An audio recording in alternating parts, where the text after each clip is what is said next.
Presenting the vibrant Gia Rose Pilata. Second by Team Song with final statistics of 32, 23 and a half, 34. She's a medical technology graduate student and aspires to become a great medical technology.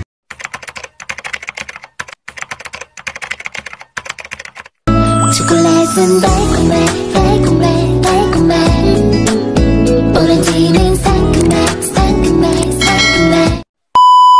Hi guys! Good morning! So, i-flex ko lang po sa iyo yung pinsan namin. So, actually, ano siya, bali, yung papa ko at yung lolo niya is magkakapatid po. So, bali, I don't know, I think pinsan ang tawag sa magpipinsan kami niyan.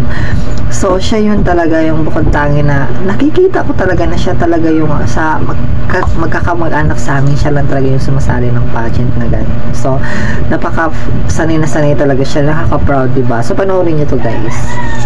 Ayan. So, ito, talagang napaka-pretty niya. Ang galing niya mag-project. Ayan. So, dati sumasali din ko siya sa barangay lang. So, talagang nanalo din naman siya. And then, yung itong pangalawa, sa na talaga yung buong sasagur sa Dapana Municipality na talaga siya. Sa buong Dapana siya. So, ayan. Diba? Ayan. Ayan. Napaka-confident niya talaga, sobra. Natuwa nga ako. Pinapanood ko siya palagi. Talaga nakailang ulat ako sa panood. Sabi ko, parang sanay na talaga siya. Diba? Parang ayan, nakagawa siya mamaya yung na nakasunsot siya. Ayan. O, diba? Galing. Galing na dyan.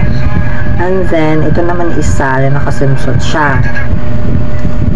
Ito na. Ayan, lumabas na agad siya agad rin. Ito yun guys, napaka-agaling niya mag-tuan guys ang project. Tapos tinalo pa ako. Tinalo pa talaga ako. Ayun diba? Ang tara, yung galing yung unicorn. Sanay na sanay talaga yun siya. Napaka-pretty din talaga niya. Ayan. Yan. Yan, thorn. Ayan. Diba? Ayan, nakaka-proud talaga. Sobrang, parang nasa magkakamag-anak sa amin, siya talaga yung sumasali ng ganyan. So, siya rin talaga nakikita ko talaga. Wala namang iba sa kamag-anak kami. Wala. Siya lang talaga. Ayan, so kwento ko sa inyo guys, yung nangyayari sa akin. Kasi, ayun ako sa kanya. I-share ko to. Kasi dati kasi maliit pa lang kami. Yung parang very young pa lang talaga ako. Naalala ko kasi noon na sumali ako ng ganyan, ng Miss Gay kasi yon. So, hindi ko alam kung basta very young pa ako noon. Alala ko, mga kaibigan ko mga bakla. Alam mo yung pag mga bakla, pag mga Miss Gay talaga sa mga barangay, sumasali talaga noon. Una, kami sa barangay, nakasali ba ako ng barangay? Parang hindi. Doon na ata sa municipality ata ako nakasali, nun sa mismo talaga sa buong dapa namin. Hindi sa barangay pala yun. And then, alam mo naman kasi ako lang dati tsakadal kasi ako nun. So, naalala ko nun na parang sala ko na parang nakakahiya talaga kasi diba yung para pag sumasali ka talaga dapat pala syempre talaga kailangan pretty ka ganun, tapos kailangan brainy talaga ganun, kasi pag once na wala kang personality, just ko Lord, nakakahiya talaga guys. So yung nangyari sa akin talagang nangyari sa akin nung sumali ako guys, grabe talagang kahit consolation prize wala man lang, nakakahiya talaga sa mga kamag-anak.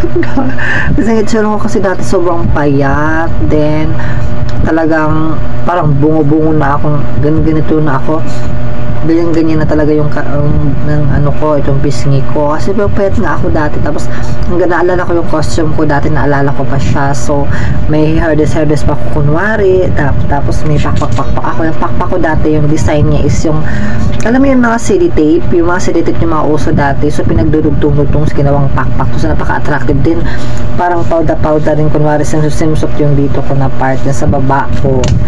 bali yung parang dress yung hindi yung parang nakapante ako, para basta sexy siya tingnan, parang medyo may ganun may kawit na parang ganyan siya. Basta ang ganda ng costume ko dati. So, ganun, useless pa rin yung kahit gaano kaganda yung costume mo. Tapos wala naman akong buhok kasi diba, wala nga akong wig. Pero yung mga kasama ko napakaganda nila, guys. Kasi syempre, inaayusan talaga sila. Ayan, tapos ako talaga, syempre, ganyan talaga pag mga tsakadal, walang mag-aayos, diba? Tsakadal. Sariling sikap. So, yung costume ko, naalala ko yung ako, parang kay Manny yung bakla sa amin na talaga matagal na talaga siya doon. So, si Manny ang pangalan na natatandaan ko pa siya. So, siya yung nag-assist sa akin ng costume, ganon. Tapos, doon yung iba, basta naalala ko yung costume ko lang na ganun, yun yung natatandaan ko. Hindi ko alam kung siguro hindi na ako nakasagot sa mga answer kasi hindi ako nakuha, kasi nga hindi ako nakuha sa mga top na yun, kasi nga diba tsakadal nga, ayun. And then naalala ko yung pangalawang sali ko doon sa Campus Act naman. So, sa mga baryo na yun, yung sa mga barangay na siya, so sa Campus Act sumali ako noon. And then yung panghuli kong sali, and then yung naalala ko nga pag talagang parang niluluto yung pageant na yun, kasi sa lahat naman kasi sa amin ako yung pinakamagandang sagot, ayun. Tapos ayun, ang naalala ko kasi ang question sa akin is ganito ang pagkasabi: kung meron ka daw baguhin sa katawan mo or ipaparitoke sa'yo, ano yung ipaparitoke mo at bakit? Parang yun ang natatandaan ko. At sinagot ko naman is, sabi ko no, because God created me perfectly even though I belong to hermaphrodites. So yun po yung sagot ko. Ako ang natatandaan ko talaga, ako yung pinakamagandang sagot sa amin.